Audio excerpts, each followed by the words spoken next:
Okay. We're on the air.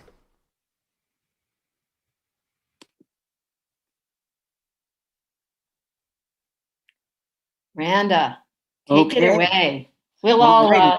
unmute Okay. ourselves. Lyrics are on in the chat. So, you know. Woke up this morning with my mind stayed on freedom. I woke up this morning with my mind stayed on freedom.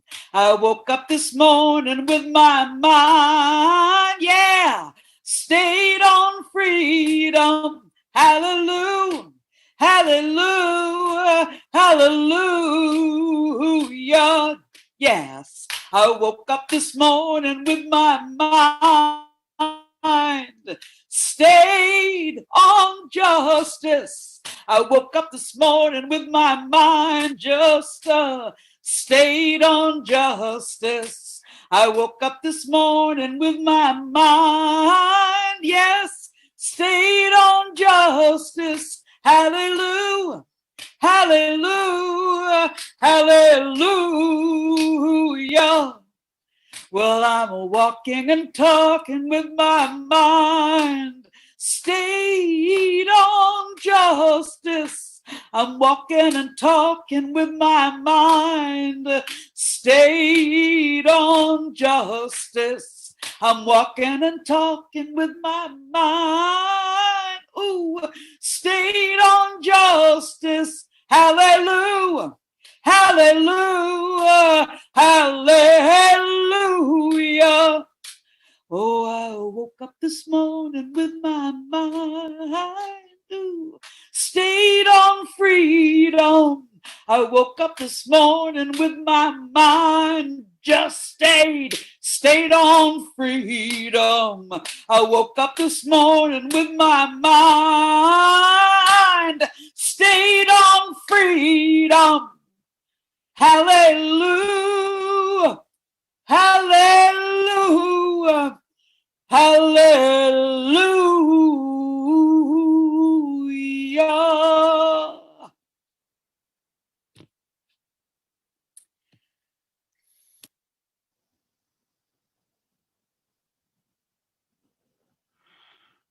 Welcome, everyone, to Tuesdays with Tillis, week number 188.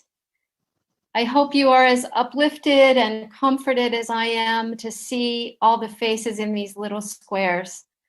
And as I welcome you all, I'm feeling like I really want to hear from everyone because everyone is amazing. I just especially want to welcome Dewey because Dewey hasn't been with us while we've been on Zoom, and I've missed your voice, Dewey. And please just unmute yourself and speak up anytime you want. Hi, Olinda from Moore County. Hi, everyone. I'm so happy that we can come together every week in this way. Today we want to talk about, some days we just know what the topic is. I don't have to even ask around, what do you think the topic should be? Of course, it's Black Lives Matter. Truth matters. And I want to tell you a story that when I was in my 20s, my partner at the time and I took in a young man who just needed someplace to go for a few months, Anthony Kennedy. And he now for 12 years was the only Black alderman in Kenosha, Wisconsin.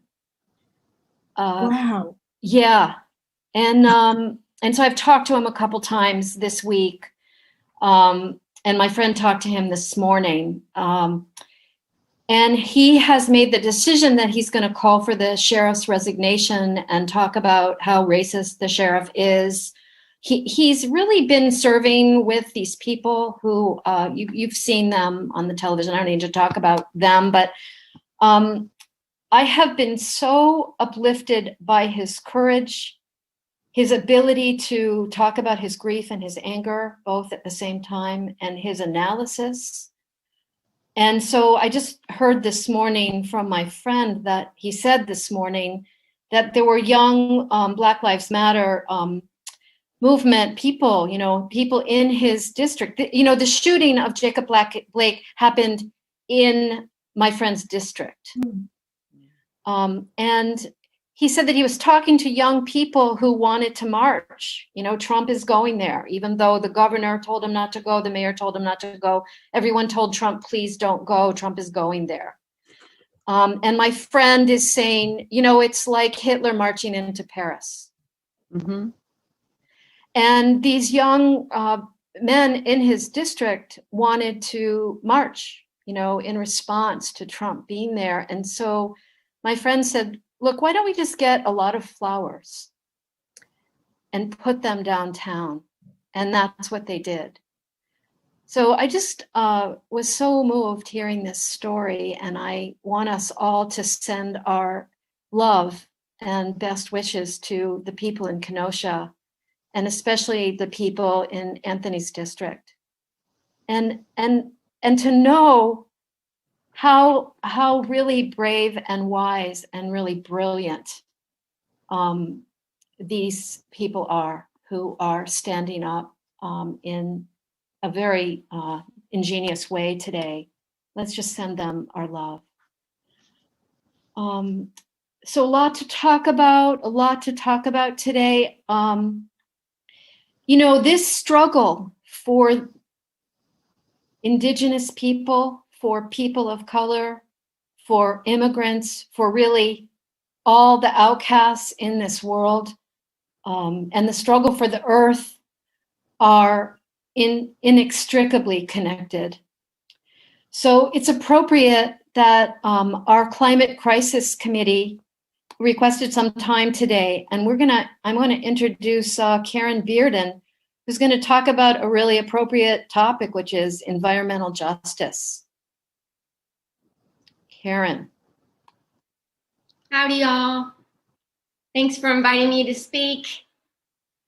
I last spoke in late February, just before we had to move our rallies online, and okay, I'm gonna get emotional, but even before I start, I really look forward to these Tuesdays, even though we're not there in person together, but to see everybody's faces and still feel that energy. It's time for us to laugh and cry and just be together. I really appreciate it. So thanks. I have my sign here that you always see me wear, my love and peace for the earth, right? So I made sure I brought that with me today. So many of you know my love for Mother Earth and have heard me talk about the climate emergency we're in right now. For those that don't know, I am the 350 Triangle Coordinator. We're a local chapter of 350.org. And for some who might not know, 350.org is an international movement of people working to end the age of toxic fossil fuels and build a world of community-led renewable energy for all. 350 was named after 350 parts per million, the safe concentration of carbon dioxide in the atmosphere. And unfortunately, we're at 411 parts per million right now, hence the climate emergency. COVID-19 has shown the connections of the compounding crisis of racism, lack of health care, inadequate food care, wealth inequality, environmental injustice, and the climate disaster. After Hurricane Laura hit last week, Lafayette, Louisiana is now dealing with the pandemic, the hurricane aftermath, and the terrible heat wave of people without electricity right now, and a police shooting, the murder of Trayford Pellerin on August 21st. These compounding crises are disproportionately impacting Black communities. After the shooting of Jacob Blake, Tamar Tolles O'Laughlin, 350's North American director, wrote, "Our fight for climate justice means we must challenge systems of racism that protect profit for the wealthy few and steals and destroys Black life. Racial justice is climate justice. Police and fossil fuel corporations share racist, colonist, and fascist roots because they were designed to serve the same system of white supremacy. As we hold fossil fuel companies accountable for climate devastation we're experiencing right now, we must divest, defund, and abolish all related systems of white supremacy, racism, and anti-Black violence, including police and prisons, ICE, and fossil fuels. And as we build a world free from fossil fuels, we must reimagine how we care for our communities. I predict some of you have heard about the Breathe Act bill that the Movement for Black Lives is working on. Part of that bill includes allocating new money to build healthy, sustainable, and equitable communities for all people. And part of the bill says that they're going to establish a grant to promote environmental justice, which incentivizes states to make specified equity-focused policy changes, such as creating a clear, time-bound plan for ensuring that all communities have public access to safe, clean water for housing, drinking, and food production, creating a clear, time-bound plan for ensuring that all communities have access to breathable air, and also provide resources or programs and investments that include subsidizing community-owned sustainable energy solutions, including projects by community-based nonprofit organizations, funding climate resilience in communities that they can prepare for climate change-fueled disasters such as hurricanes, floods, and wildfires that are just terrible. Those fire pictures are just that are exaggerated by human fossil fuel consumption, and funding to support and build, preserve, and restore cultural assets and sacred sites, especially sites and land belonging to the indigenous communities. So please ask your representatives and senators to support the Breathe Act, and I will share those links in the chat after I finish. I'm going to have several links for you all. I'll include in the chat. So as we know now, policy choices are being made right now and discussed right now, and they're not being made. They're just sitting there too, as we know too. So, but they're talking about in our local cities, states, and in DC, we so need a just recovery. And 350 has been working on a just recovery campaign for a while, but last week they launched their Just Recovery Pledge. And so more than ever, we need to ensure the protection and support of all communities towards an equitable and sustainable recovery. We need our elected officials to commit to just recovery now.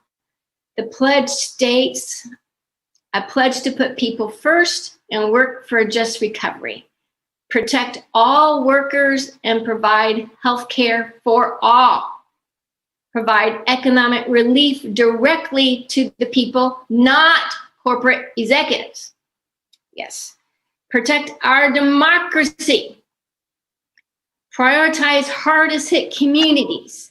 We must ensure recovery efforts from this pandemic prioritize low-income communities, communities of color, and essential workers who have suffered the impacts from both climate and the pandemic. Hold Trump and politicians accountable. Yes, and stop fossil fuel expansion. Big oil and gas have rushed to line their pockets with the bailout funds. We need to stop that. And Trump has just been doing these terrible things ever since he's been in office for our environment. And of course, we need to invest in a Green Deal. Of course, I'm really happy that all that is in the pledge. So again, I'll be sharing a link for you to ask your local, state, and federal candidates to sign on to this pledge. And you've heard me talk before about the Energy Justice North Carolina Coalition we launched last year and last February, and we're working to end the darn Duke monopoly. And so I just want to let you know on September 15th, we're hosting the Workers for Energy Justice Tour in conjunction with frontline workers, faith communities, and members across the state. And the event is going to elevate the voices of frontline workers and discuss the connections between COVID and energy insecurity.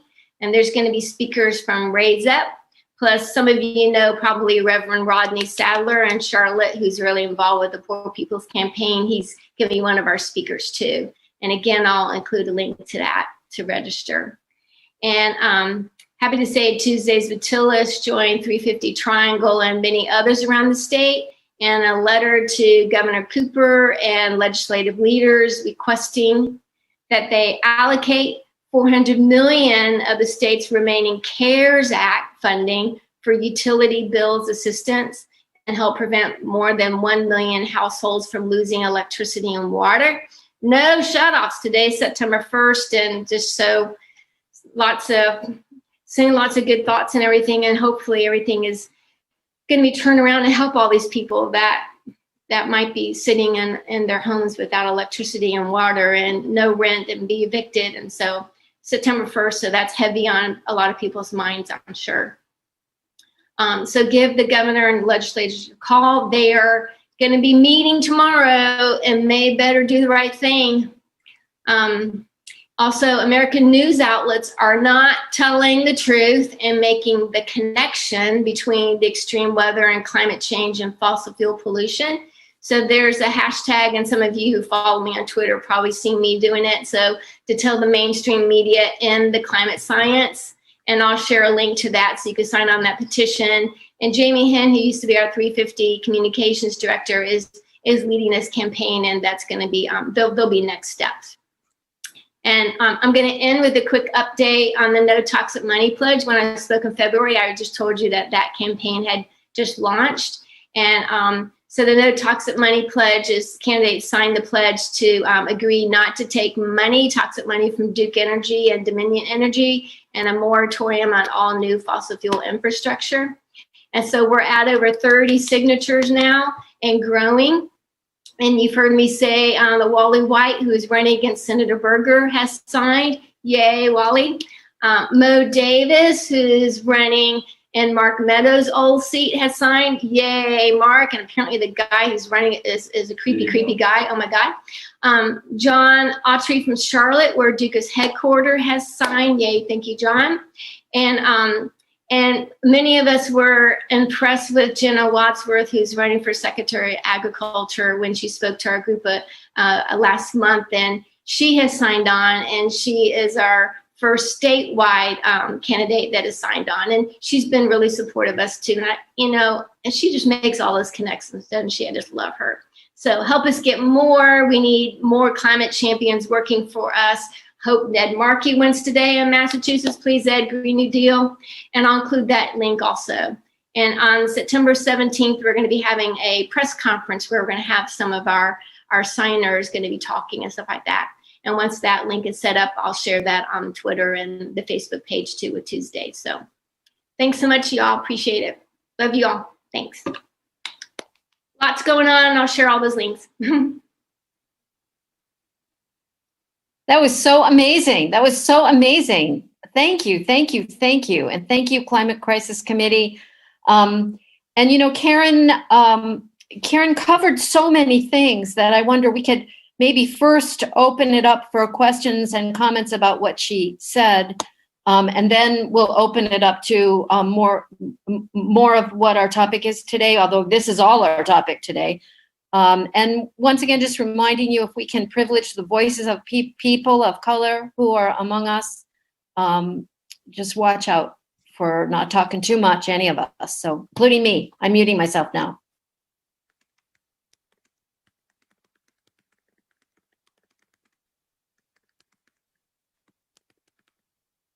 Go ahead, Penny. I wasn't sure whether Karen said the Breathe Act. Yes. Okay.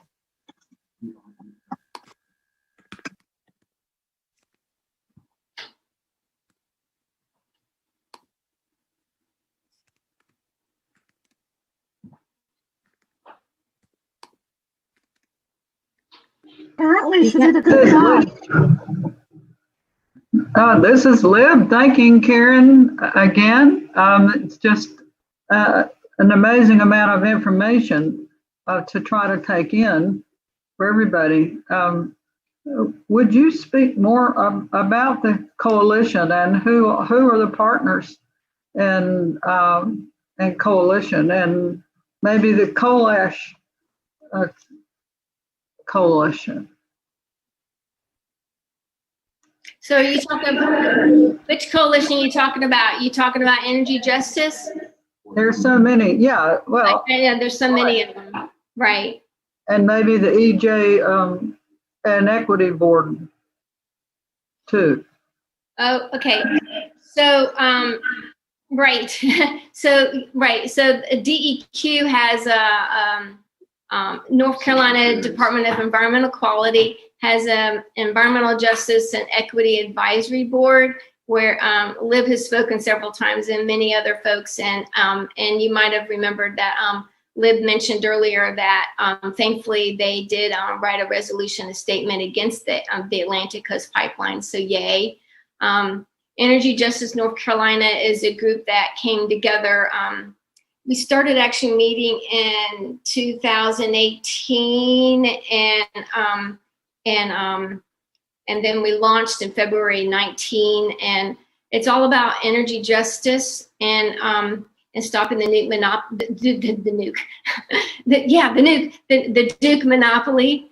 It's an awesome group of members, and Triangle Wolf has just joined on with us too, and so it's 350 Triangle, at Voices, NC Warren, Center for Biological Diversity, and others I can't think of right now. Friends of the Earth, hello, I should say that one. And so we're just doing a lot of good work. A lot of our work is, like last year, you heard me talk about Senate Bill 559. And so that was Duke Energy trying to take over too much control, right? So we're working on that.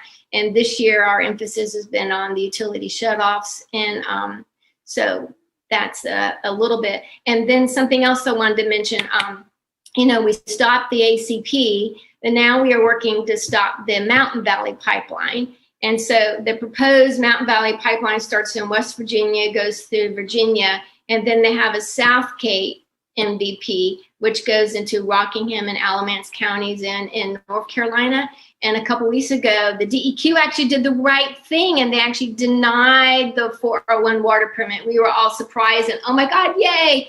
But now there's like 60 days until we wait to see. Now they can appeal. MVP can appeal, and they probably will. And so I actually, we have a weekly call at 11 o'clock, which is why sometimes I get on this one late because I'm on that call. So I had to get off that call a little bit earlier and say, okay. And so we are waiting to see what's going on there, and there might be some kind of intervening and stuff like that. So be on the lookout for that.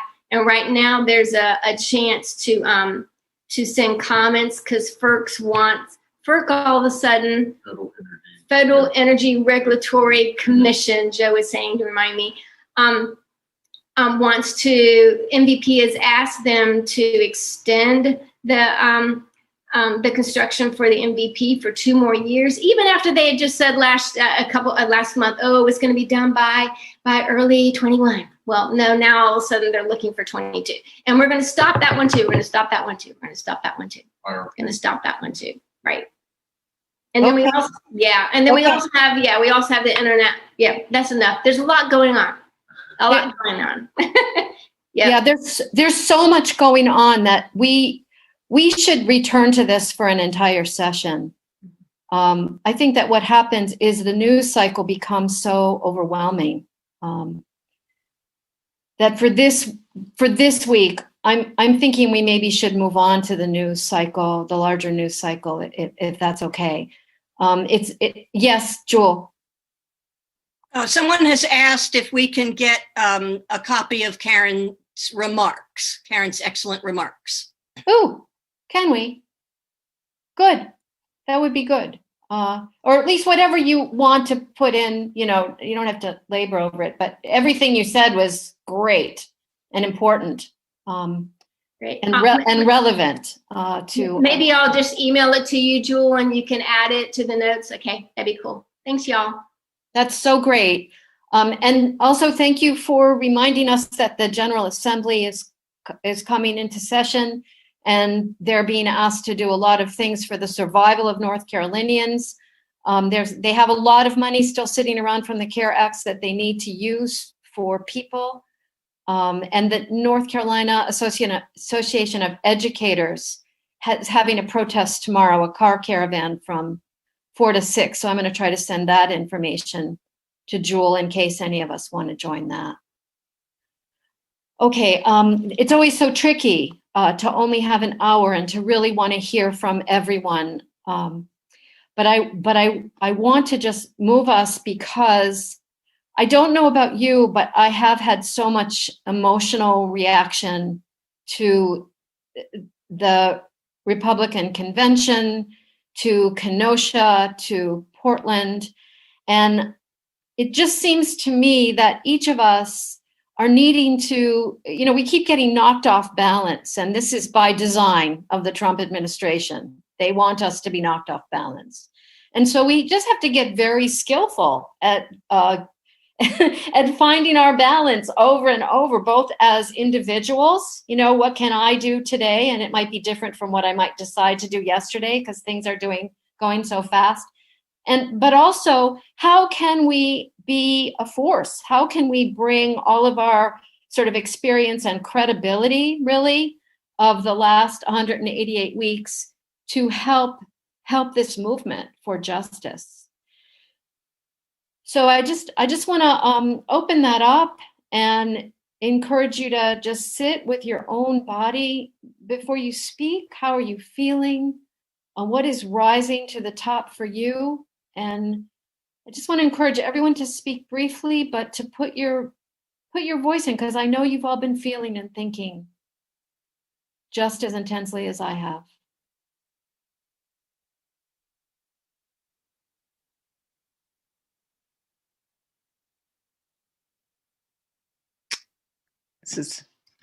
I'll go. It's always good to see you. I kind of pop in and out.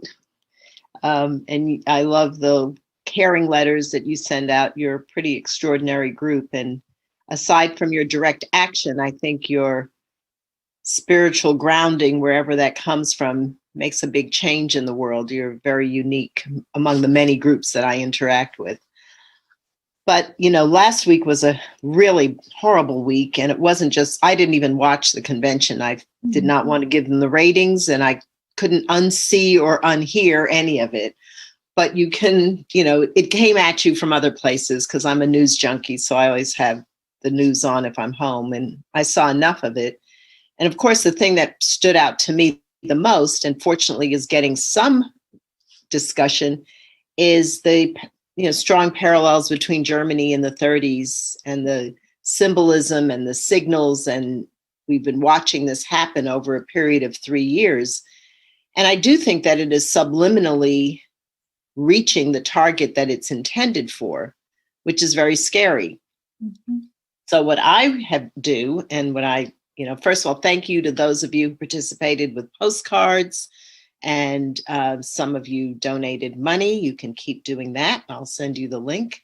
I'm about to embark on a campaign to protect mail-in ballots because I'm getting a figure, but it's going to be an expensive proposition to protect every ballot that they try to discount, which means we have to fight for those ballots because they're going to be a very close election. But that aside, I do want to thank you for that. But I have to do something every day directly for this election. I know we all have a lot of issues and concerns, but none of them are going to matter if we don't win this election.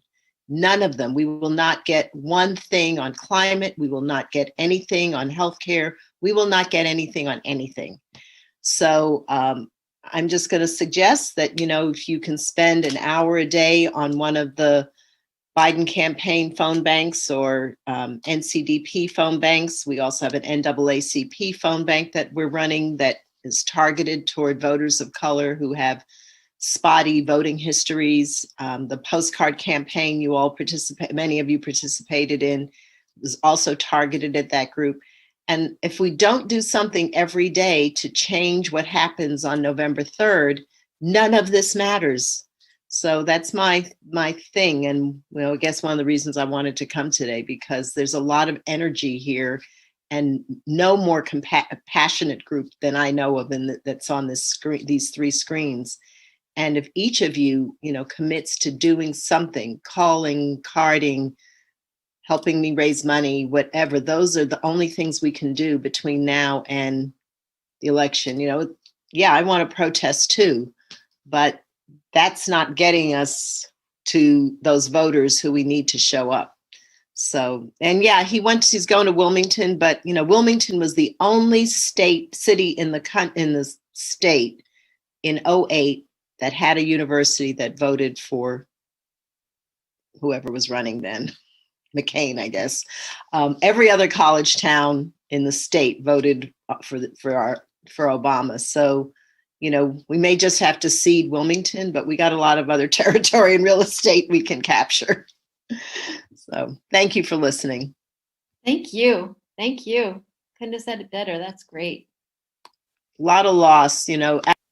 Black people have had so much loss this year, from the knowns to the unknowns. You know, just John Thompson just died. Great role model and basketball coach from Georgetown, and Chadwick Boseman and John Lewis and C.T. Vivian, and you know, just so much loss. And then those of us who've come to know, we know for the reasons we wish we didn't.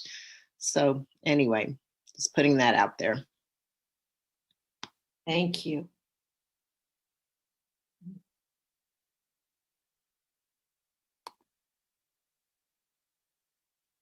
You hear me? Uh-huh. Yes. My heart has just been so heavy for months, but especially this week. Some of us don't have grandchildren and will never have grandchildren. But one of the reasons that we have done all that we've been doing for the last, 3.5 years is for the future, for those grandchildren. And my heart is breaking for those 3 children that were in that car when their father was shot. 7 times. These children will never be the same. And you multiply that by all the children, people of color. My heart breaks.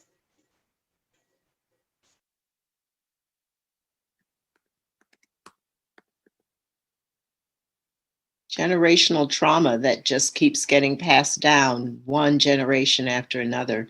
You know, we're making our own, we're radicalizing from the inside.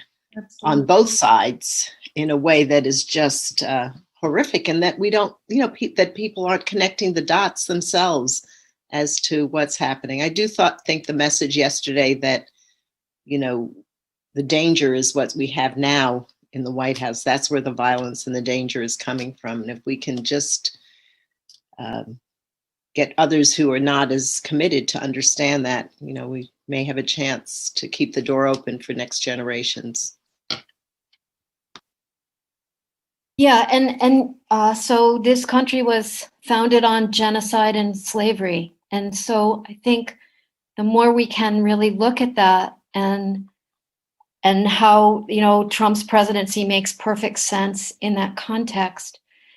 Racism destroys Black bodies and it destroys the humanity of white people. So I just want to speak in favor of broken hearts.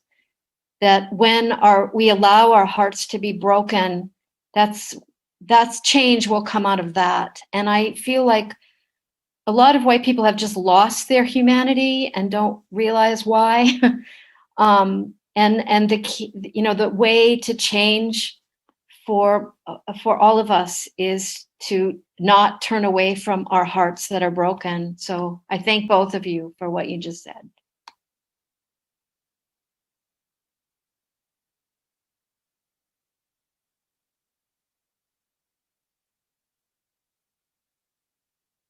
I think we have been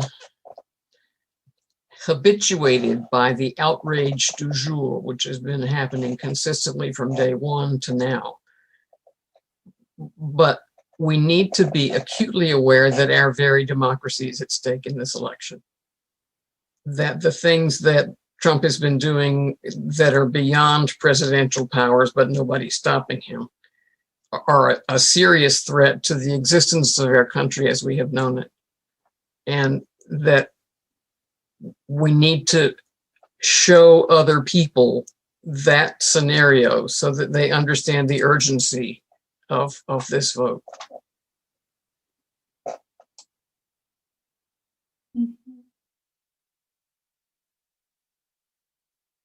I agree with Patricia that, you know, every day there's a new shiny object. And I think, you know, for example, that interview he did with Laura Ingraham last night, I mean, there's a new shiny object. And the intelligence committee or the intelligence community's cover up of what's going on with regard to the elections is another shiny object.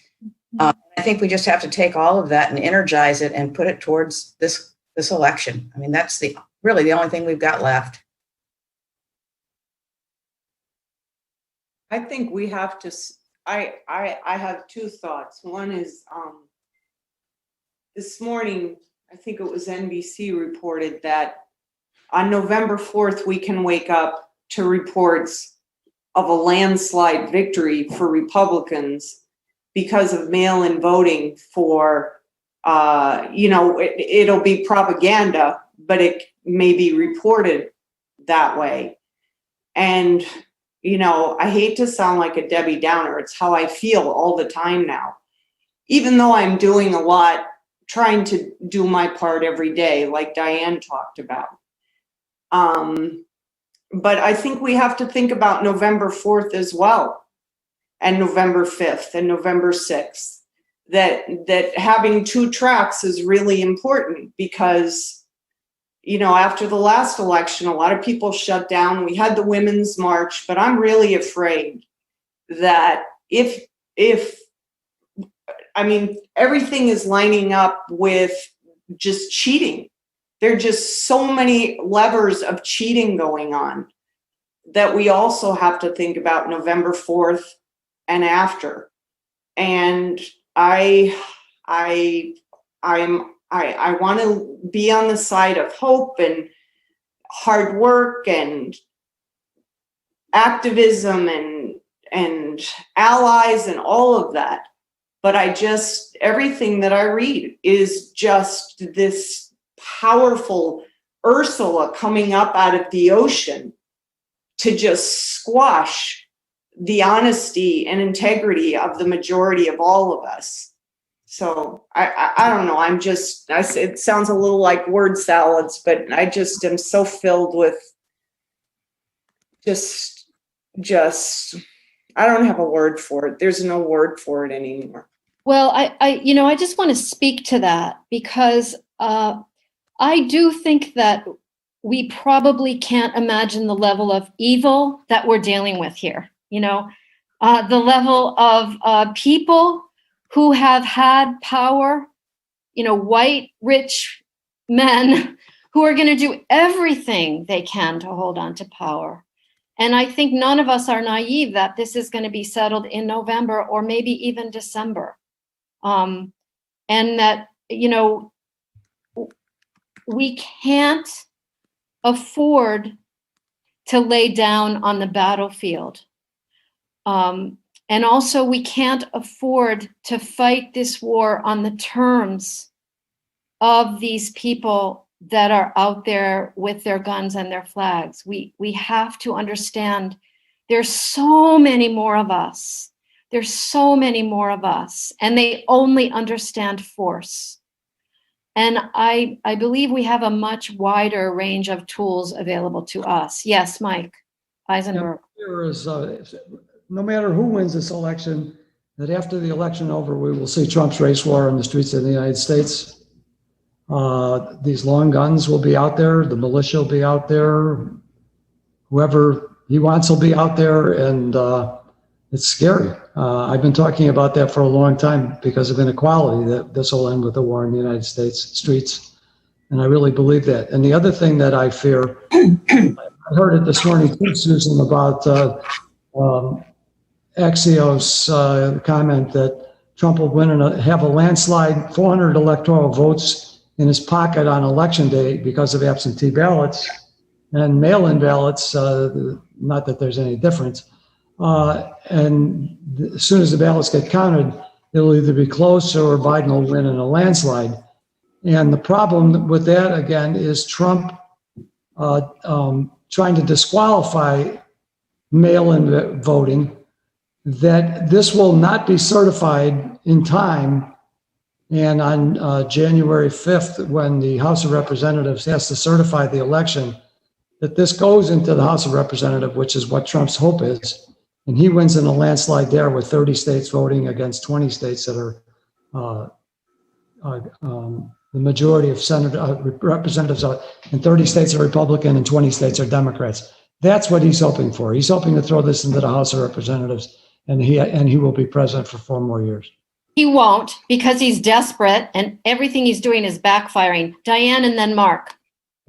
So, I think that's I did not say it as well as maybe I should have, but that scenario does not have to exist if we all do something every day to make sure that we turn out all of the votes that we have in the state, and everybody is doing that all over the state.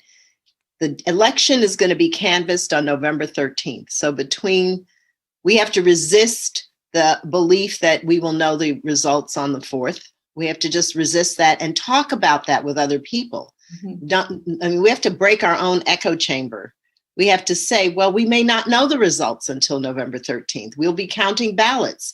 That those ballots, and that's what I was saying earlier, that I'm raising money to make sure that we count all the ballots that we have. We are in a different place than we were in 2000. In 2000, we were completely flat-footed about what happened in Florida with Al Gore. Yeah, we were. And we know that Al Gore won the election. And we know had he won the election, there would be no conversation now about climate change. There would have been no war in the Middle East. The world would have been very, very different. Well, we're going to fight for this election. We're not going to acquiesce the election. But we also have to make sure the votes are there that we can protect. And that's what each of us has to do. We're all home now for the most part. And we have time to make phone calls and to also send, I'm going to send it to you again in case I didn't, send the Make a Plan to Vote letter to everybody in your network and circle, because you will be surprised how many people you know that don't understand about how to go and vote in this election, how to make a plan, if they can take their ballot in themselves, if they can FedEx it or UPS because they're afraid of the post office. I just offered, I have a new neighbor, and she said, well, we can't go in any buildings. So because of their pod, she said, so we don't know how we're going to turn in our ballot, because I was suggesting she take it in. So I'm going to go get her some UPS envelopes so she can mail it UPS, and she doesn't have to go in a building because they have a box outside the UPS office. So those are just little things everybody can do to make sure we get all of the votes we know we have. But yeah, I don't think it's going to.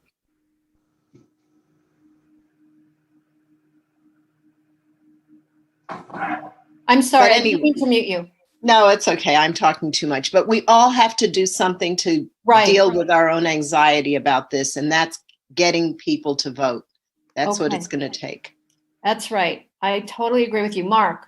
Yeah, I'm agreeing with I agree with what everyone's saying. I think it's easy though to get very overwhelmed when you're looking at that big picture and kind of the potential. But I'm more with Diane. I think we need to be very tactical and very focused on November 3rd and getting the vote. That starts everything. And so I think that's where we really need emphasis. And I think Diane's point of doing something every day along those lines is really key, whether that's a tweet, a Facebook post, anything, I think is going to help. And I think that's what we each can do individually, and we can win. Yeah, Darlene. Yeah, Mark, you may know this, or some of you folks that work at the polls, but and I may have asked this question forgotten, but early votes, when do they get counted? When do they get reported? Yeah, so somebody else. Yeah, so my understanding, I think, is that they're going to start counting early votes 5 days before November 3rd.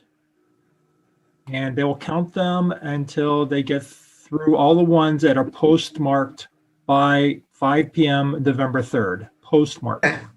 Oh, I'm talking about actual early voting. Well, the early voting starts October 15th, and they will be recorded in the machines. In Wake County, there's a machine. However, whatever the process is for a particular county, those counts will be fed to the Board of Elections in Raleigh. And they'll be reported with the vote on November 4th.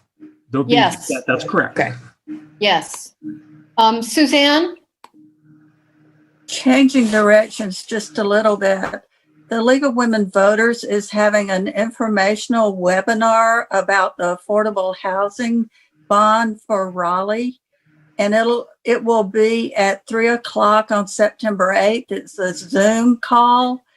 And anyone is welcome to come. It's open to everyone, but you need to register. So you'll. Okay, Suzanne, please, can you put that information in the chat box? And Jewel will, okay, I muted you and I didn't mean to. I want to get back to what we're talking about, Suzanne, but put the information in the chat box. I will. I just wanted to let everyone know. The Yes. League is going to support the bond. We are in a little bit of a quandary because they have such a broad, undetermined way for what the money is going to be used for. And as it unfolds, we will probably change our position a little bit because we've asked that it be for 30% or lower. Suzanne, we need to keep talking about the election right now. Perfect. Put the information in the chat, please. Perfect.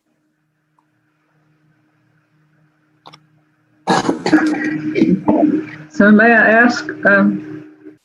Yes. So I just realized from this conversation again, how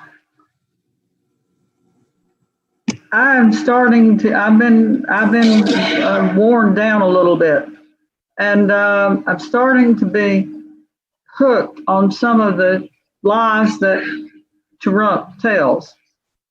So, and reading the Heather Cox Richardson letter that comes out every day, it's just, I mean, she was even telling how many lies he tweeted in a few hours. And so I'm just curious to ask all of you, how do you deal with trying to do you just ignore the fact that he's lying about everything, or do you try to defend this with or tell the truth about it to some of the people that you know are Trumpers that are part of family? Your heart, people you can actually have a conversation with. Is that a good election question? Sure. Or we not go there? I will jump in on that. I was on a Joe Biden phone bank on Sunday, which was supposed to be a persuasion phone bank, meaning people were maybe leaning neutral to Biden. And the first person I called identified herself as a Republican. And from that brief conversation, I realized that there are not that many people to persuade to vote differently than they already are going to vote. And, they have absorbed the talking points. I mean, she told me she held her nose last time, and now she's going in with her hands at her side, forcefully voting for him. And when I asked her, what her reasons were, well, one of them was abortion. So that's a hard one to get past if that's a single issue voter. But I then just said, do you, what do you think how he's done about the coronavirus? And her response was, well, no one could have done any better. So I just say that to say that that's not energy well spent. I mean, that was the end of the conversation and you move on. The votes that we need to get are the people who don't believe their vote matters, that they're at home and we can get them, but they need encouragement to go and vote. They need someone to tell them that, you've been lied to for 4 years. He's trying to take away your health care. the schools that you care about are not going to be addressed, the things that matter in their lives. Those are the people we need to talk to. So Thank you. that's all. Thank you. Yeah. I would just like to say to Lib that I just automatically assume that everything that comes out of his mouth is a lie. So, Right. And I guess fortunately, or maybe unfortunately, I don't know anybody who is an ever Trumper. So Yeah. I don't interact with anybody on, to try and change their minds or anything, because from what I'm hearing, it's wasted energy anyway. Wasted, total wasted Try energy. to justify or parse or come to terms with anything that he says, because I don't even need to listen to him, because he just says the same thing over and over, and it's the same lie over and over, just maybe a different flavor of Kool-Aid, and I'm not drinking any of it. Bessie, thank you so much for that. Thank you. What I was reading is on nonviolence and the effort that if we're holding nonviolence and a way to understand how other people are thinking, then I feel like I need to be listening, a good listener to somebody like this, like Diane was doing. And that's why I asked too, Bessie, because my is a member of the John Locke Society. It's a good question, Lib. I just want to also say that it can be very traumatizing to listen to Trump supporters. So I urge self-care. Rebecca, you've been trying to talk. Yes, I agree with so much that has been said, including especially Michael Eisenberg. But in light of the things that Trump has said that we all know are lies, the biggest thing that I try to make with people that I talk to is the fact that he's going to eliminate the payroll tax. Yes. And that means the end of Social Security in 3 years. That's right. Means the end of disability in 1 year. And to the people I know who are on disability, those are the people I try to hit with that. Now, some of them say, no, he's all for Social Security. But I mean, I was so relieved yesterday in that excellent speech of Joe Biden that he mentioned it. He mentioned the fact that Social Security will be over in 3 years if Trump is elected. Right. Very good point. Thank you for raising that. That's going to be important to a lot of Trump voters if we can get a lot of Trump voters. Yeah. Can I speak? Classes? Karen, yes. Going back to what Bess was saying about the lying. This morning I heard that, we I don't know how many of you know what had any knowledge of what he was doing before he, was a presidential candidate and since he's been president. But apparently this lying has gone back. This is all of his life. He's done this all of his life. Right. He lied about where his father was born. He said his father was born in Germany and he was trying to talk about the peace accords, thinking that was going to help him. His father was born in New York. He was in New Jersey. In some book he wrote, I can't remember the name of the book, a very popular book about him. He said his father was born in New Jersey. So he will say these things based on what the situation is and how it can help him. Will that light will come out. So this is a mental situation. I'm not sure he can even help himself. He doesn't even realize he's lying. He's not doing it to be deceptive. He knows no other way. So that goes back to, why do we expect anything differently? We can't expect anything that's going to change because it's innate in his DNA. This is just how he is. I was listening to last week on NPR in the morning, they were interviewing during the convention, interviewing some Republicans, and the reasons they gave for supporting him was just phenomenal. I can't believe it. Why do people take him seriously? He's only joking. He doesn't mean any of that. Don't take him so seriously. Then the commentator said, well, why do you think Americans really want a president that they can't take seriously? And they just laugh it off like it's no big deal. They don't think there's anything wrong with what he's doing. So we're just up against a tall brick wall. I don't know how we're going to ever overcome this. It's horrible. It's horrible. I think he knows exactly what he's doing. I don't think he is a mental case, but I don't think that when he's lying, he doesn't realize that he does, but it's exactly what he's doing, and he's using it. Yes, he does, and it's very strategic the way he does it. I mean, it does, and that's why people believe him. Can I say something? Hello, Jennifer. May I say something? Hi. Yeah, go ahead. I just wanted to speak up about this because I've actually listened to some interviews on NPR about Trump and his lying and deceit. And it is a way of life for him, but it's more than that. He doesn't really realize he's doing it. This is the way this man accrues power. That's right. That's right. If he says it, it will be true. And he's his whole life been able to accrue power that way. Because, he's also born in great wealth. So he's been able to, tilt things in his favor. But that's how he gaslights and accrues power that way.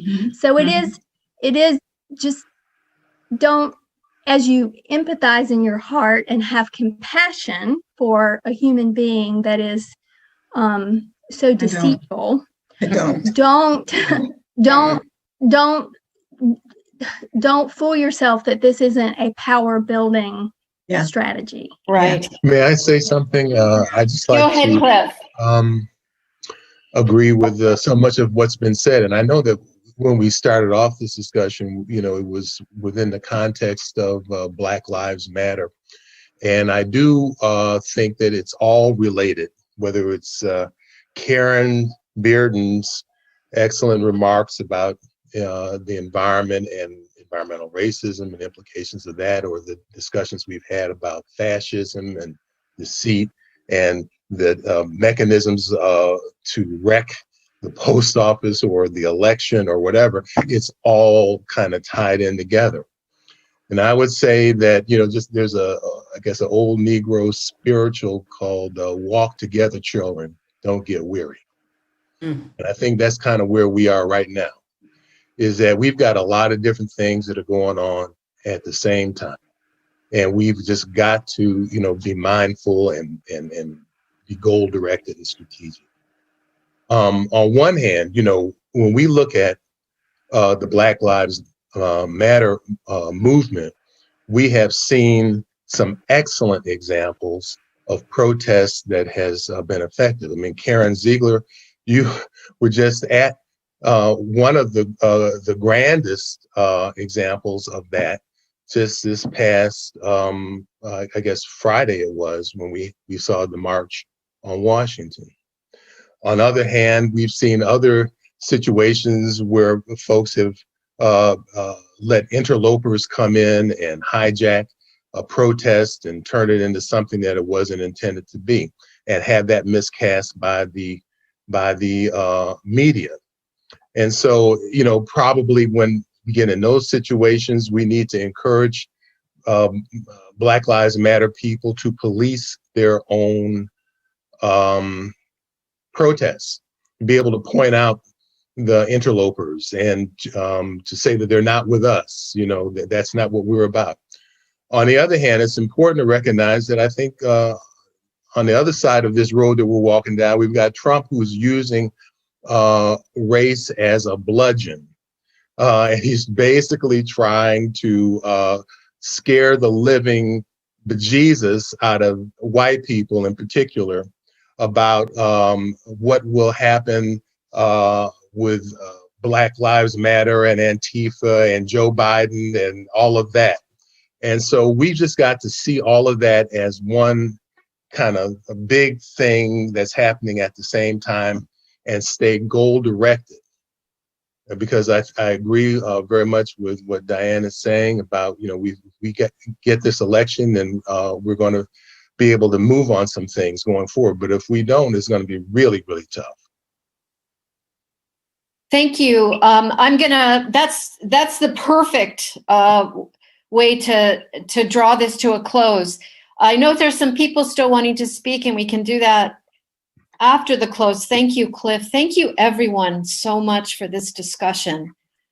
I just have a tiny report as Randa prepares to sing for us, and then we'll mute ourselves so we can sing with her. That really helps us to tune our bodies and ground ourselves. And then we'll open it up to chant after Susan does the closing.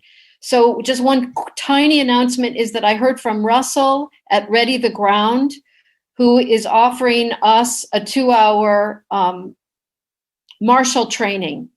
You know, we do need to spend a little bit every day at least on the election, and also we need to prepare, I think, to be on the streets in a very grounded way, because we're pretty good at that. So I'll be telling you soon when that date is. It's probably going to be 2 hours on a Saturday morning, and then there'll be more advanced training offered to people who are interested.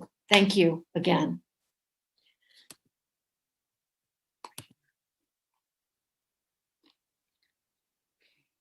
Can everybody see the lyrics?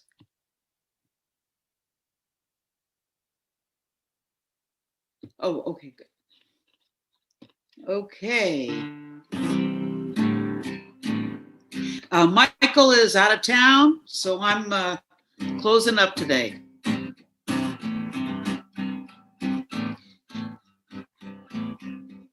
We shall not be moved. We shall not be moved, just like a tree that's standing by the water. We shall not be moved. We want climate justice. We shall not be moved. We want climate justice. We shall not be moved, just like a tree that's standing by the water. Hey, we shall not be moved. We stand with Black Lives Matter. We shall not be moved.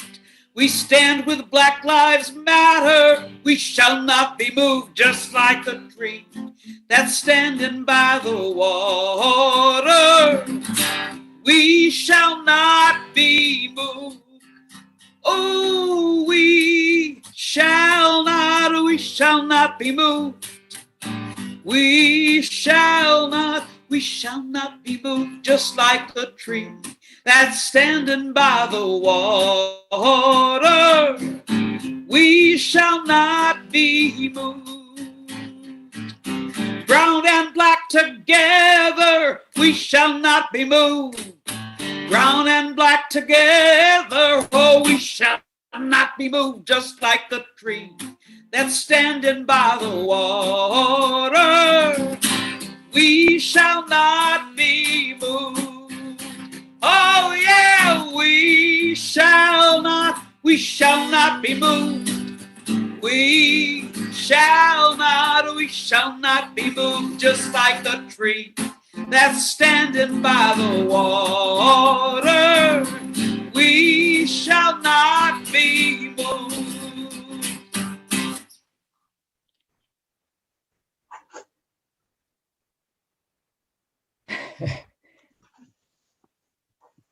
Thank you so much. Thank you so much, everyone. Randa, for concluding with that beautiful song, for all that's been said and shared for this amazing community. Thank you.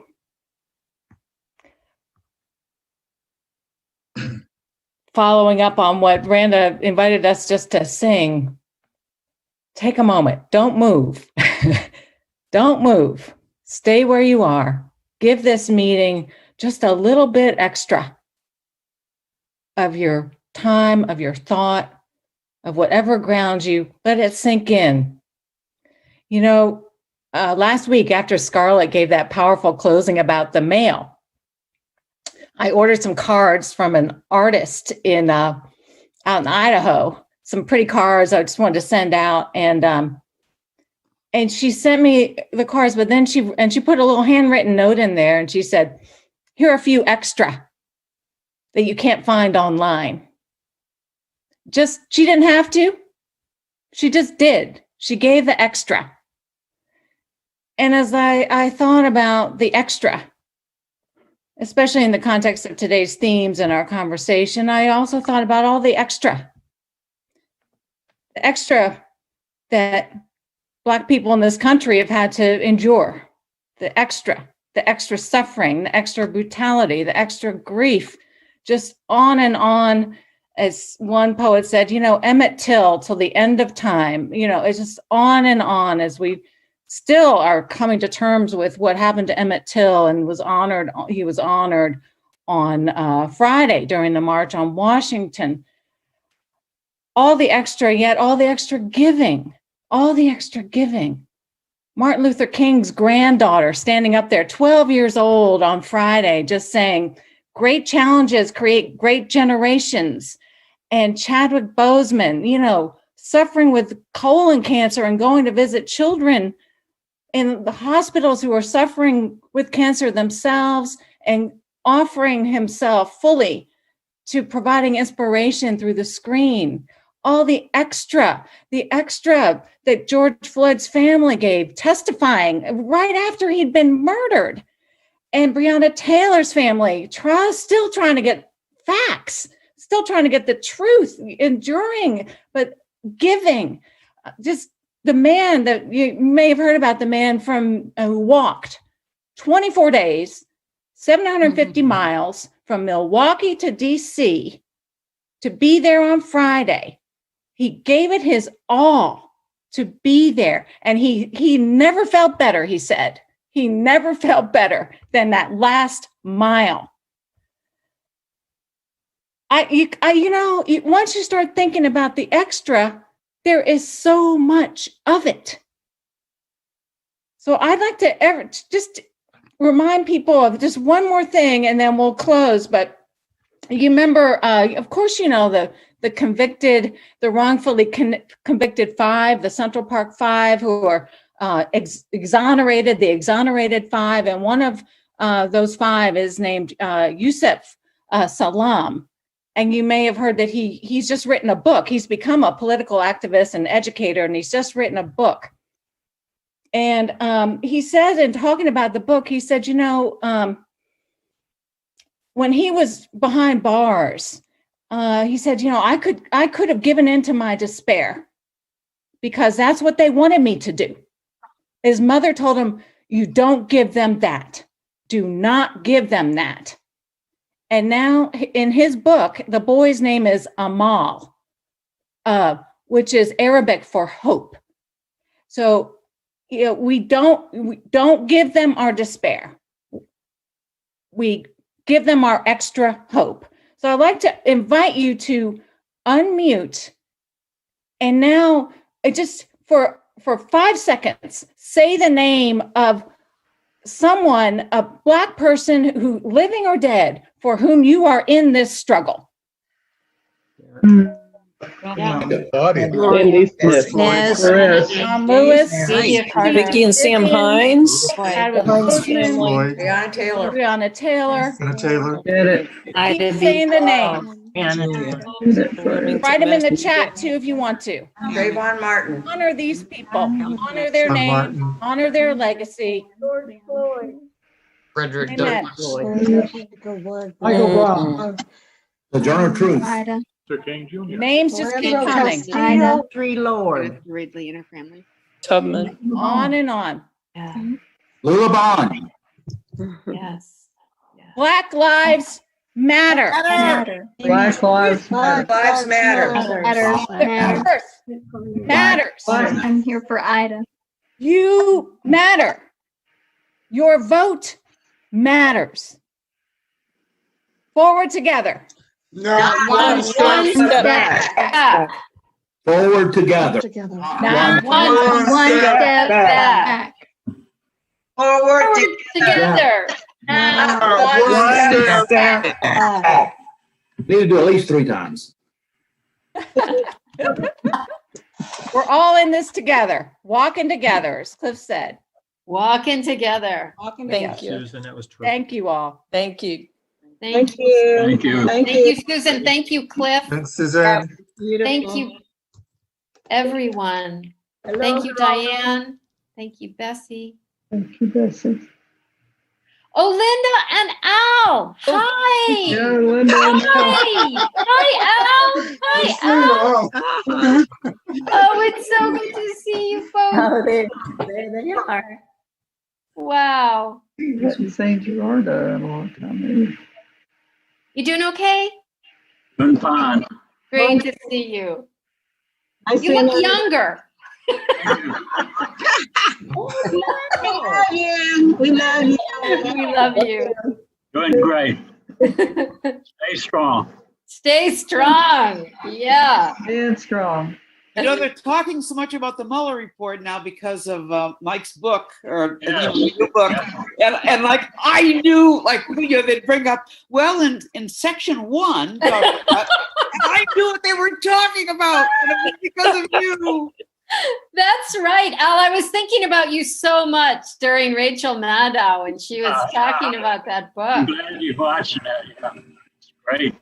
So no one ever bothered to find out that he was a Russian agent. I mean, what happens now? Nobody was looking into it. All this stuff is spilling out from under the cover-up. You know, the cover-up is gradually falling apart is what's happening. Yeah. Question is, will it fall apart soon enough to make a difference? Well, this is a good time. It certainly doesn't to the Republican Party. We still have Michael Cohen's book and Bob Woodward's book yet. To come, right? Yeah. Soon, too. Yeah. Every day this week they got one. That's why he's unraveling. I mean, he is unraveling in front of our eyes. Except for TWT, Rachel Maddow, who keeps me going. Yes. Me too. Although she's been scaring the bejesus out of us every I think it was. She had it. If what she was uncovering is really what's happening, you know, and she's getting it from reporters. So I mean, and I'm sure it's vetted. So I'm sure it is what's happening. It's all true. So scary. It's like it makes you wonder what else don't we know? Yes. A lot. That's gonna come and bite us when we're not looking. Yeah.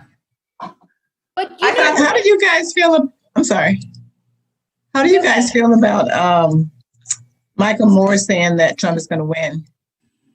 Well, he didn't say that. He didn't say that.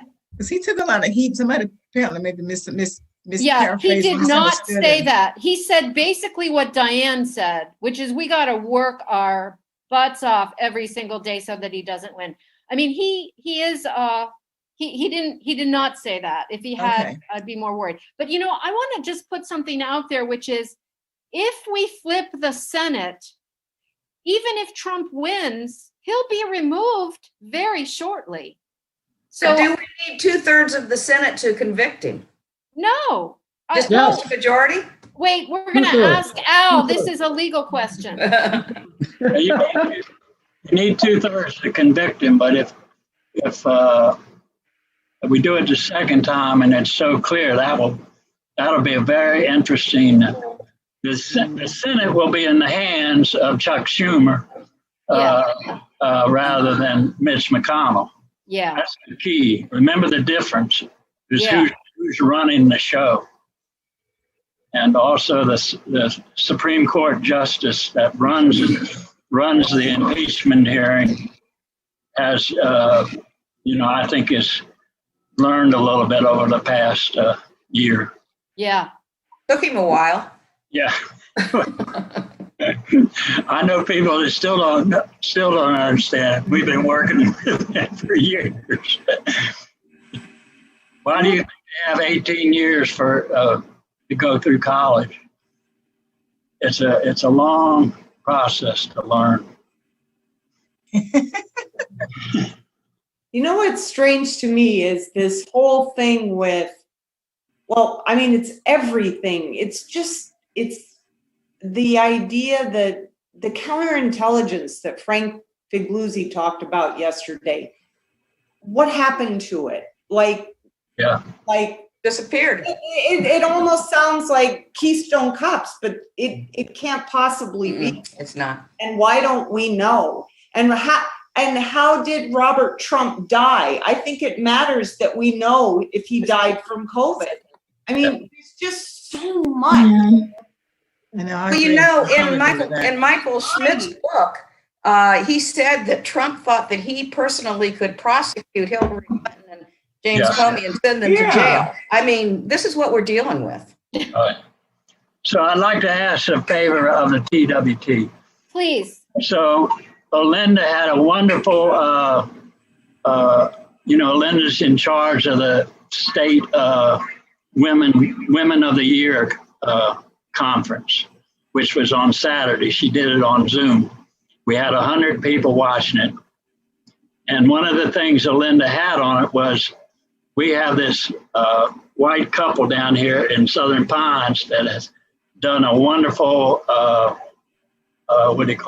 of a history of the women's suffrage movement, the story of women's suffrage. And she spent 20 minutes or whatever of her conference showing this film and having this woman narrate it. And I'm sitting there at home, just like we're doing now, and there's some very hip black women on the thing that say, "Why are you showing that? They sold us out. They sold us out," right? Because they did, right at the end. They sold out the black women, and then other black women, all were saying, "This is wonderful, Linda. I'd love to see this again." I never knew any of this story. Now, the League of Women Voters, which has put this on, has called up Linda, because they are very close allies of ours in Moore County, and asked Linda to come speak at their next, it'll be a Zoom thing, but it'll be their next in October, because they realize that racism is a problem. So they've asked Linda to come speak. And you know how Linda always said, "I can't speak. I don't want to speak like that." And I want you all to give Linda a pep talk at what she should do. Oh, go, Linda. Go. Don't like to speak. Like to wear a mask. Don't like to speak in public. And you do so much. You do so much as it is. Thank you, Karen. So we're not going to talk her into that unless you can't do it today, but we feel your love. Oh man, I hope you feel our love. You're both such an inspiration to us all this time. Hey, Gayla.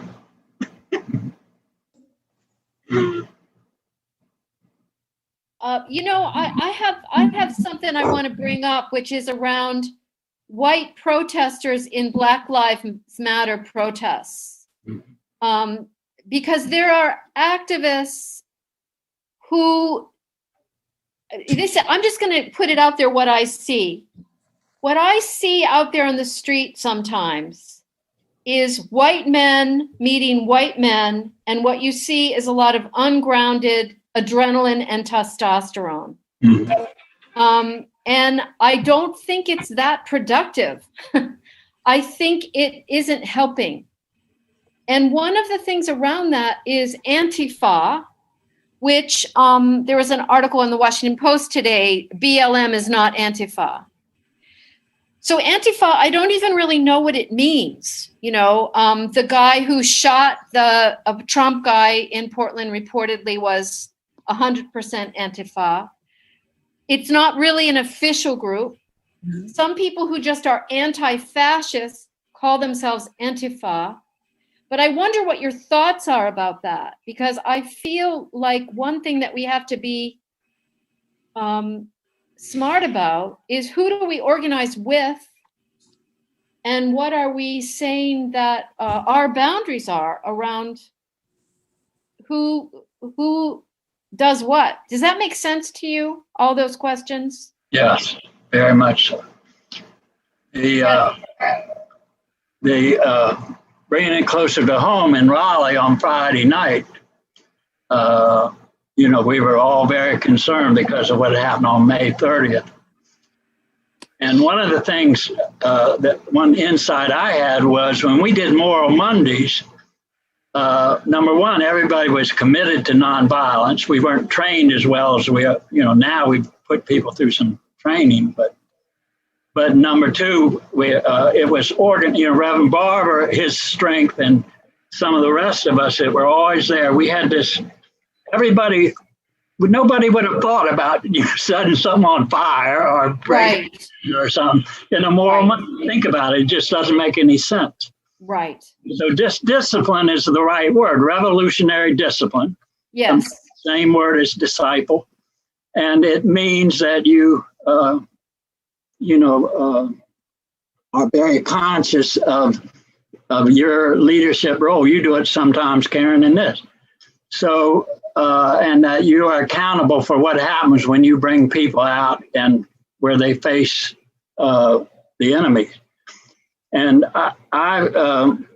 some of you know her, Hershey Millette, and then she married Rob Stevens, a good friend of ours. She is now the chaplain at St. Aug's, which is right around the corner from where the marshes are, where Fayetteville Street is. And she has invited, some of the people that were there on some of these men you were talking about, both white and black. And we've also invited the mayor and the chief of police and the DA, Miss Freeman, who's a pretty good friend of mine, and Cassandra Deck Brown is a good friend. Hershey went to, she's an Episcopalian priest, and so is Cassandra and stuff like that. So we are working on trying to set up a lunch. It's sort of a TWT model where you have to come, you have to bring mass. It's only going to be 10 people or whatever, and we're going to feed them and get them talking across the table from each other. We hope to do that next week. I don't know. We don't know whether it's going to come off or not, but we are really pushing out the Reverend Barber and leadership of the Moral Fusion movement and other people. I love hearing that. My question is speaking again to what we used to call. Do you remember when we used to call it testosterone poisoning? Yes. And I think that the people that are doing the Antifa-ish type violence, for one thing, it's happening after dark. Mm-hmm. And it's not the people that are coming to any of these meetings. And it's not the people that are looking to the hard thinking analysis leaders. It's the people under the influence of testosterone poisoning. And not that I have a leg to stand on, but what Ed Corcoran reported to us showed that to me, the answer is that don't go home after dark. Yeah. And then it'll only be the testosterone poisoned working at each other, in which case the police will have to choose sides. Yeah. Yeah, well, the one difference was when we did HKLJ, remember we had 50,000 people a couple of times. Who did we talk? We spent weeks with the cops, the Raleigh cops, Cassandra Deck Brown's cops and Cassandra working out how we were going to do it. The cops were not seen as our enemies. The cops were there to protect us from getting shot at, number one, and number two, just to maintain order. And the people that did the Friday night thing wouldn't have never even thought about sitting down and talking to the cops beforehand and because the cops were seen as the enemy. Right. So what the problem is that the cops play two different roles in the Constitution. They're both in the Constitution. One is the First Amendment role, which is to protect people with their First Amendment rights, which is what we're doing. And then the other is to arrest criminals and people who are breaking the law. That a cop he or she is duty bound to arrest somebody if they see him breaking a law. So it's there's a knot in the constitutional framework there. And people have got to understand that, and politics, of course, should be in command. Politics should run things. What is anti-racism? What moves the anti-racist movement forward? That should always be the way we think, I believe. And that's why, and I believe that all of us should be on the same side, window breakers and the fire setters and things like that, if we can get them. And if we can't get them, then, I don't think testosterone is the right term at that point. I think it is, political line. I think what we have to do is expose the weakness of that political line, isolate that political line. Don't you think that the whole thing with, with Antifa is, first of all, Trump says something 8 billion times and his followers use one word 8 billion times. It's like QAnon. Yeah. How is QAnon a worldwide thing? How are people who are lawyers and doctors and, how is this happening? And I think that Facebook and Twitter and social media, I have this thread with friends of mine, and this morning, I'm just kind of learning Twitter, and this morning it was hashtag I vote for Joe or something. Yeah. And I don't even know what it means, but I do it. But I also noticed that if I'm not careful and I push hashtag I vote for, Trump comes up. Oh, wow. And if I'm not careful, that's what will be posted. So I don't know where this goes or what it does in terms of trending, but there are misspellings and all that. Facebook, Twitter, Antifa, QAnon, all of these things are fueled. It's like this. Right. Thanks. Susan, I hear that it's very confusing, and I think that part of the confusion is deliberate to fragment our movement. I'm old enough to remember when people who were radical, the communists were demonized, and they were not welcome at more moderate movements, and it was very easy to break them apart from the others. The movement in Philadelphia, the Black Panthers, those who are just a little bit too far from the mainstream movement can be marginalized and demonized. And Trump talks about Antifa all the time now as if it's a group, which it is not. It is an anti-fascist coalition, and they are more radical than the Moral Monday movement was in its tactics.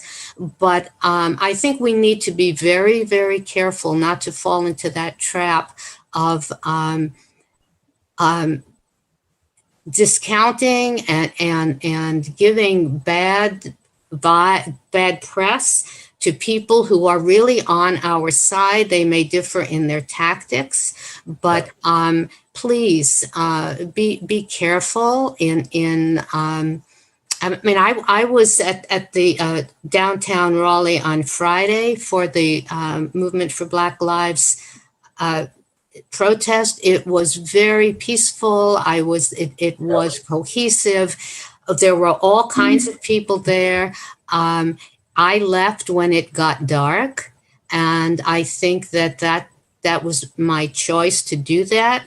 And we all can do that too, and separate ourselves from tactics that we're not in agreement with, but we shouldn't be falling into Trump's rhetoric of saying that Antifa are bad people. Vicki, please. I don't think anyone said that they're bad people. Lucy is next. Yeah. I really agree with Vicki's point. And, you know, we may want to differ tactically and with their political line, but these are folks who are expressing, for the most part, outrage and anger. And this is how they're showing it. And that they are us, and we just have to continue to struggle with the fact that what they're doing is often counterproductive, but that doesn't mean that they are not part of a struggle of resistance.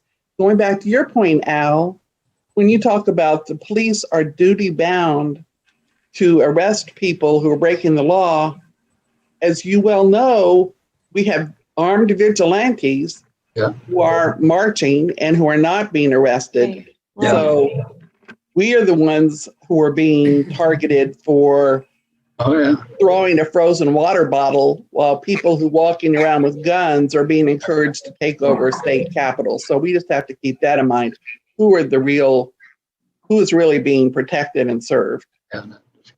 On the Antifa, if I could say one thing, Antifa grew out of a group of Filipino communists that moved to Portland a long time ago and got jobs in the fisheries there. It was a very good, they brought up in the Philippines, their whole economy is based on fish. And they grew, and they had a strong union up there, and they were never, they remind me of some Mexicans I knew in Siler City back in the day who, when David Duke was coming to Siler City, they said, "Do you want us to take him out?" And I said, "Well, in America, we have this First Amendment that he has the right to speak." And they looked at me like I was crazy. And some of that that's the history of some of the key people up in Portland, in Seattle. They're both the two big fishery places. One, Karen Bass, you know who she is, the head of the Congressional Black Caucus. And for a moment there, for a second, she was being considered for vice president. She knows all about the people in Portland and Seattle. And so there's other ways that we can begin when you get down on the ground and know the history of these groups. It's not quite as difficult problem as it seems. But we have there are talks going on right now, just like that's why I told you about the possibility of a talk at St. Aug's. We need to have some faith that there are people on the ground that have got good sense, very good sense. Karen Bass is one of the best leaders we'll ever get if you go back and read her history in California. Yeah, it's complicated. Yes. Whew. Darlene. Well, I just think dealing with the police is complicated, given that, look at the sheriff up in Kenosha. The police, I believe, is probably full of white supremacists. And I think this guy's probably a white supremacist. And so how do you deal with that? You've got the military and the police full of white supremacists. And you've got Stephen Miller, who I saw a picture on Twitter, whether it was a Photoshop or not, standing in the Oval Office flashing a white supremacy sign. Yeah. So, how do you deal with them? Yeah. Everybody should read the book about Steve Miller. I'm trying to write a book review about it right now. Oh. I don't know. I try to put the good side out here. The family of Jacob Blake, the daddy who you've seen on TV, the mother is the one they promote, which she is wonderful. But the daddy is an old movement person. I don't know what organization he was in, but he is a very sophisticated person, which is one reason why Jacob played it the way he did with the cops, but I would keep an eye on him. He's the one that is saying there's no way Trump is going to get anywhere near my son. Yeah. He's very political. Yeah. So that they thought that, and they got at his preacher. The preachers agreed to talk to the White House when they called. But then the preacher said, "I'm sorry, but I can't get, Jacob's parents to go along with you. They don't want to be anywhere near you. They hate you." So there's these things happening on the ground that will, I think, work themselves out some. I'm not too worried about that.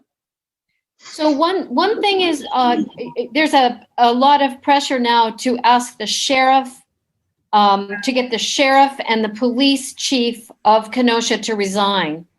And Color of Change has a campaign and a lot of other similar campaigns. Yeah. I think mass public pressure can sometimes help with these things. Oh yeah, yeah. And petitions, the Color of Change or whatever, to move on. They are working closely with some of that stuff. So. Yeah. And then we got to get rid of these police unions. Yeah. One thing in Raleigh, remember that Travis Payne, they arrested 2 lawyers, killed people at the thing the other night with the green hats on. Did you see? No. On Friday night, who were out there after curfew, and they felt like which they did. They had the right to be legal observers. That's what they call them. They wear green hats. We have them at HK on J all the time. And Travis Payne, good friend of mine, and also one of the leaders of the National Lawyers Guild, he also represents the police union in Raleigh. So we got a little, and so that's why he's always kind of low key on some of the Raleigh stuff with it. Well, he's always been great on HK on J because we never had any problems with the police. But with this, he's laying back a little bit. So I'm telling you this to say there's kind of internal contradictions that exist that, if you get the right people to start pulling on the right strings, some of it you can untie some of these knots and get people that should be on the same side talking with each other. Yeah, just one more thing, sort of back to Vicky's point about the curfew. I totally agree that if people just would honor the curfew, it's after the curfew in every case that all hell breaks loose. Yeah. But then whatever, violence happens at that point gets blamed on the Black Lives Matter protests. So to me, that's the conundrum. When Reverend Barber was leading us on Moral Mondays, we had Reverend Barber and we pretty much did what Reverend Barber said. But these protests are being called by, I don't even know sometimes who they are. Sometimes people just want to call a protest. Yeah. And there's not a leadership that can, kind of control people a little bit. Yeah. And it's a generational problem that, younger people are unhappy with the pace of things. I'm unhappy with it. We were talking about John Lewis's speech the other day on something I was part of, and I was saying, you listen to John Lewis's speech at the first march on Washington, which I was there sitting about 100 feet from where John was. His favorite word was now. There was gradualism that came out of the Supreme Court on Brown versus Ward in 54, and this is 63, 7 years later. And, we had people.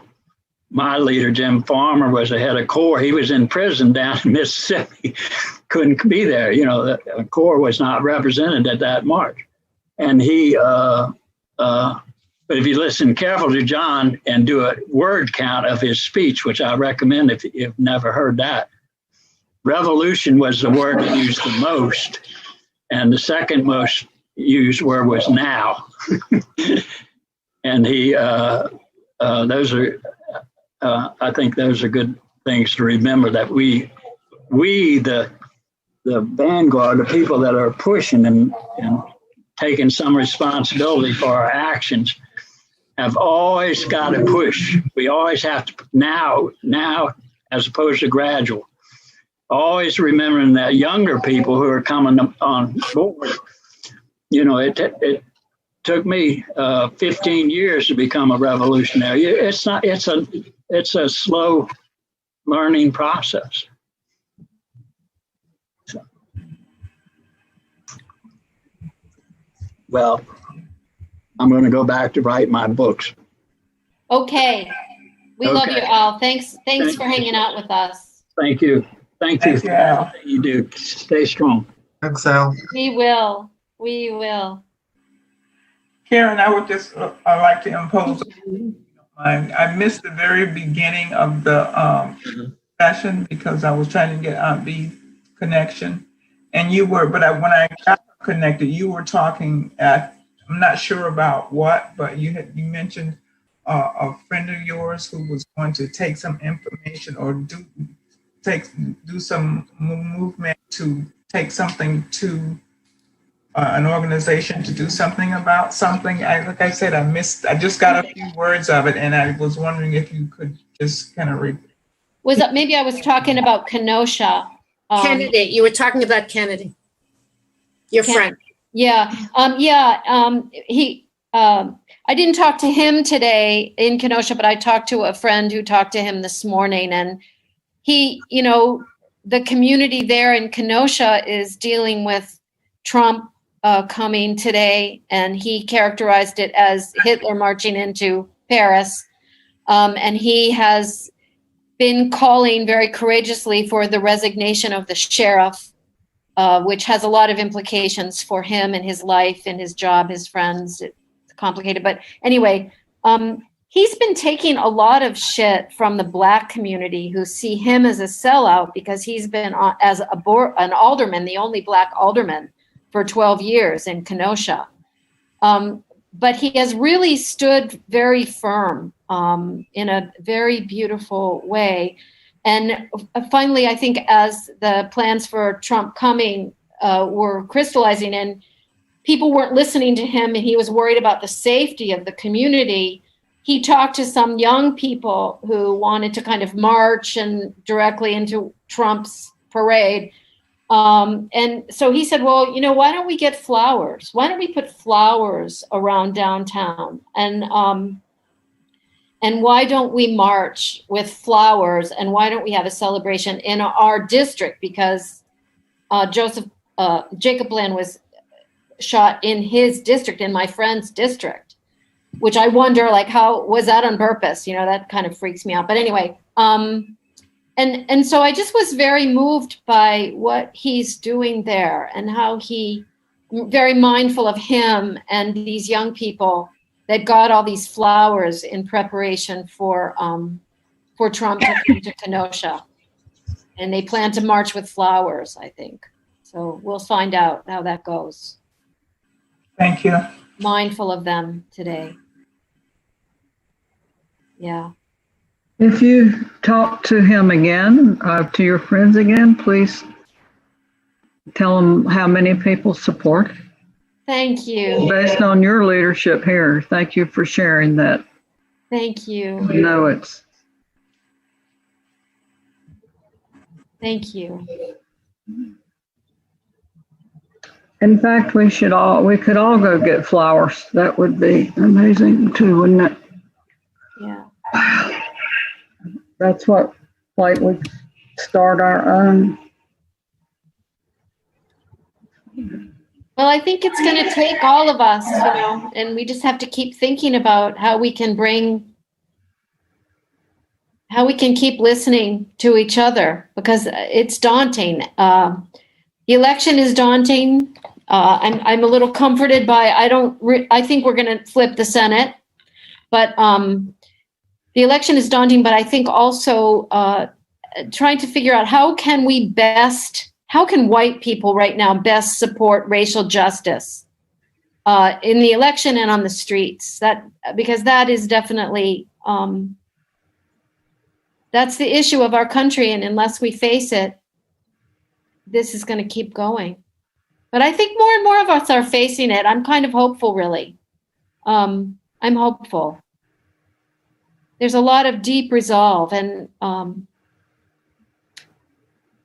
Karen, you know this. Go ahead, Lib. Were you saying something? No, I was just commenting again. Everybody knows it. It's so obvious. There are just so many losses. So many people have been killed, and to be thought, somebody just gets shot in the back with the 3 kids.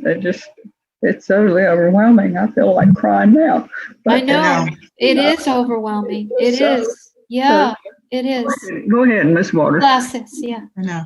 And I was going to say, this group that I've been talking to, and we're talking about, trying to better racial relationships, trying hard to keep the politics out of it, but it's so intertwined into politics. I just want us to keep our focus on sort of bettering relations between the races. And it's amazing how a lot of white people have come to some resolve that they need to make peace with themselves, about our last 400 years. Right. And they really are willing to listen and learn. So we've made some really great strides. I'm finding that they're finding out in their, we always say, Jess and I approach this as, we started with our inner circle of white friends and encourage them to start with their inner circle. And maybe it would just sort of reverberate out to other communities, And we're finding that they're having some really difficult times talking to their inner circles because and maybe that was short-sighted on our part, but our inner circle, where we know everybody's on the same page as we are, their inner circle, they're finding that that's not the case. And some, I think they knew, some it's taking them really by surprise. So they're having a little bit of a difficult time trying to do that, and I think I'm sending an email out today to try and bring some discussion around that part of it. And just to say, this is not, our intent is not to, break up friendships, break up families, not that, just if you know somebody who's really struggling with wanting to get involved, wanting to get on this train, but just don't know how, those people you bring along, the ones that you won't even listen to you, let alone have a conversation. Do you really want to expend your energy there? I kind of don't think so. So that's kind of where we are. And if we get enough of these little small pockets of, people who are trying to make a change, maybe it'll take a lot of small versus one big, to really see some difference here. Yeah, like the WhatsApp group. Somebody put it in the chat, a WhatsApp group. They meet every Friday night talking about, this whole thing. So maybe they're making some progress. Maybe we can make some progress. Maybe somebody else can make some progress, and we can really collectively make a difference. I know this is going on in churches. I know it's going on in the Buddhist communities, big time. Mm-hmm. I've got a couple. One in my second group. So many groups of people have joined this thing. Have gotten their church members to say, please, please, please have classes, add me to her distribution list. So yes, they're coming from just everywhere. I mean, just coming from everywhere. And this was not our intent. It just kind of was born, from that first memo we sent out. And I think it's just a testament to how white America really wants to, a lot of them out there really want to do something. They really want to have the conversation and try and make a difference. So we'll do what we can do. Yeah, I love that. It wasn't your intent. It wasn't our intent ever to have Tuesdays with Tillis either. It's just, it's just grown. It just kind of happens, right? Yeah. Right. But I think it goes back to, if something is really, has some good energy behind it, it will just grow on its own. You don't have to do a lot. I mean, it takes organizing, of course, especially on your part, being an organizer of this. But there's no recruiting of members, paying of dues. People just show up and want to talk, right. And I think that's what we just need to provide, that platform, and people have said, I've had this in my history, and I've been just sort of harboring these feelings for all my life. And now I have a platform to actually talk to someone who can relate to it. And it's just giving these people a new lease on life, some of them. I want to mention a book that I finally got and I'm reading called Cast. I just put it on our book list. I just added it to our book I really list. recommend it. Yeah, I heard her interview on NPR, and there was also almost like a half page in the News and Observer about her. Very different perspective, but very, very interesting. Yeah, really interesting. It was really, really good. Yeah, so we just have to kind of keep plugging at this, and I think we will make a dent in people's minds and their hearts and their consciences, and That's all we can do.